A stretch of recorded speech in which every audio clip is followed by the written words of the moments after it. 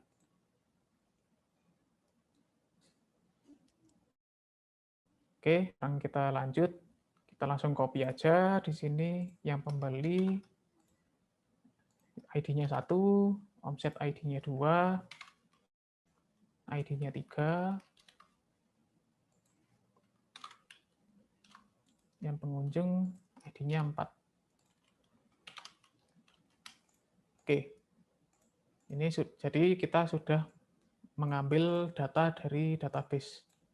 Sekarang kita coba refresh. Oke, di sini ada error. Cannot use object of type standard class as array. Kita untuk memanggilnya masih menggunakan cara memanggil array yang menggunakan kurung siku. Nah, untuk memanggil objek itu kita menggunakan panah. Jadi di sini itu kita ganti aja. Kalau yang objek kita ganti panah objek. Kita sesuaikan sama nama di database-nya. Di sini ada berarti kita akses value yang di object dash. Untuk yang ini value sama value. Untuk ini periode.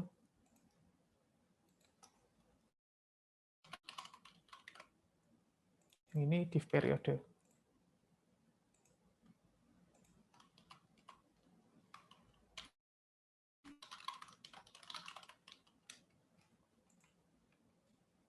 Gitu. Sama untuk yang lain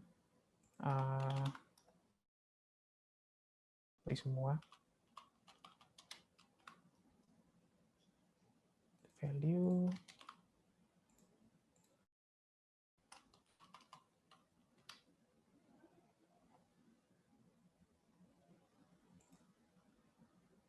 periode.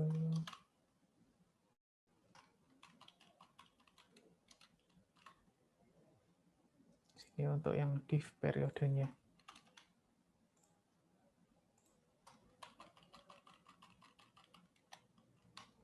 Oke. Sini pastikan semuanya sudah terganti menggunakan pemanggilan objek.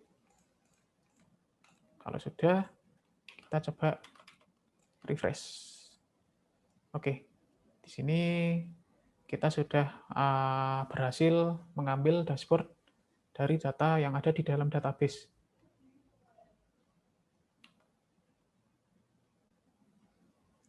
Coba sekarang kita ubah untuk namanya di sini.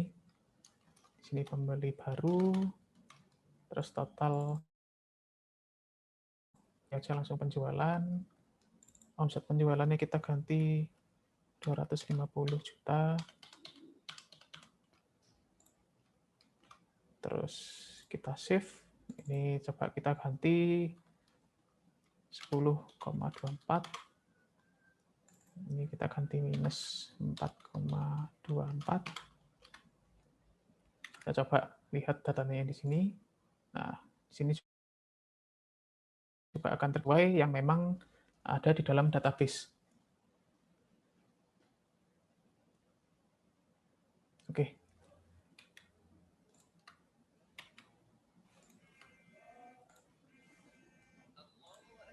Untuk materinya, kalau sampai ini, kita sudah sampai untuk connect ke database, dan itu kalau nggak salah juga memang sudah materi yang terakhir. Oke, itu sudah materi yang terakhir.